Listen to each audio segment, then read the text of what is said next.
At the beginning of the shoot, all of the equipment has been laid out for you, or it's in the job trailer that's up by the Ellsworth awning.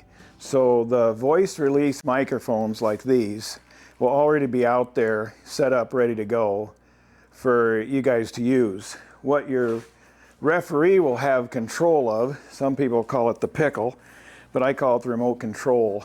And what it does is it turns on and off the voice releases so that they're listening or not. Now obviously when everybody's talking and having a good time before the shoot starts, you want to have this off. So how would you know if it's on or off? Well, when it's listening, a red light is on. So in this case, red means go. So when the red light is on, all the microphones are simultaneously listening. And when they listen simultaneously and some loud noise happens, like the train goes by and blows the horn, they all five heard it. So it didn't get any one of them excited, so it didn't throw a target. But if you have the train go by and the horn goes off and then somebody yells, "Hey Bob," there went a bird. So that's why when no one's shooting, you want to have it turned off so there's no red light. Then when the first shooter is getting ready to go out to shoot, when he starts to bring his gun up, because he'll be done asking questions and seeing if the squad's ready, they're also going to ask you if you're ready, if you're the referee. And then you say yes if you're ready. If you're not ready, say no, I'm not ready. If you're still trying to get your clipboard and your pen to work and all that kind of stuff, absolutely don't want to start off behind.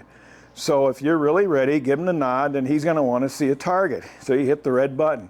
That manually throws the target, so no one had to call for it.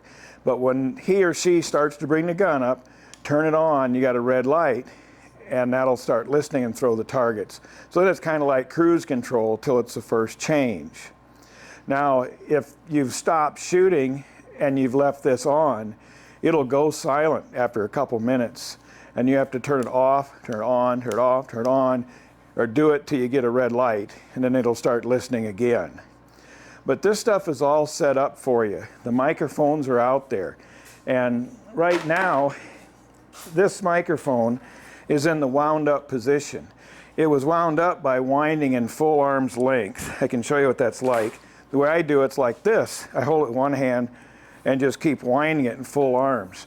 A lot of times I can twist the cable as I do it, so it takes all the wrap out of the cable. You do not ever want to wrap it around your elbow. Don't ever just make a fist and wrap these wires. These are shielded wires, and the shield will stretch the wire and will wreck the cord. These cords are $75 a piece, so you don't want to do that. So we've already got this all set out for you, and when we go to shoot, we always throw the wires down on the ground, kerplunk, like that. Because if the wires are on the microphone and the wind starts to blow, the wires will be enough to catch more wind and blow it over. If one of these tips over and hits the sidewalk, it always wrecks the microphone. And if the microphone doesn't work or gets slow, then you use the radio that you carried out to call for a trap repair, call for a trap mechanic. So we throw the mics, throw the cords off. Now the cords don't ever really need to be wound up again until the shoot's over on Sunday. So from like Monday to Sunday, we leave the cords out. You drag them out to the 27-yard line. At the end of the day, you bring the microphones up to the 16-yard line. You can kick or throw the cord up into the grass. Don't have to wind it up. Please don't wind it up. But you want to remember to lay it down. Lay it down in the grass on its side so it ain't a cup that holds water. The reason we lay it down is because, like I said earlier, the wind can come up and blow it over. And if it hits the concrete, it'll break the microphone and it won't work. And I think they cost more than a cord. So then in the morning, usually a trap setter or somebody comes along, we pick them up, we're ready to go again. It's either singles in the morning or it's doubles in the morning. Either way, it's all done from the 16-yard line at the start of the day. And the cords do not need to be wound up. It's not your responsibility. The only other part of that equation is this cord is not really waterproof. So at the end of the day, after you're laying your microphones down in the grass, take this end up, leave it plugged into the control box. It's under the gray stool. Just bring it around the corner of the trap house and hook it on the hook that's right there by the on-off switch.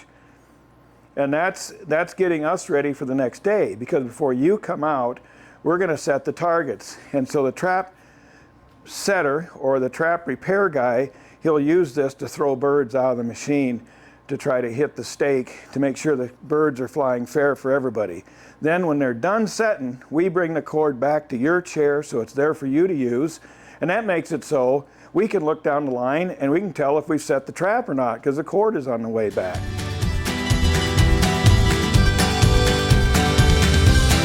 You know, I started working in trap houses when I was 10. So this is the 58th year that I've been doing this.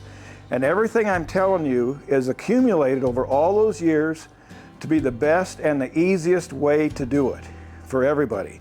If there's an easier way, I want to hear it. I'd challenge any of you to come up with a better way to manage cardboard, control your wires, your microphones, or any of this. You guys are a part of a gun club that's one of the best ones that's run in the United States. And you guys will make it happen. The referees, their ability to make the squads have fun, the loaders getting the machines filled with no broken birds and making it easy for everybody. It makes a short day for you.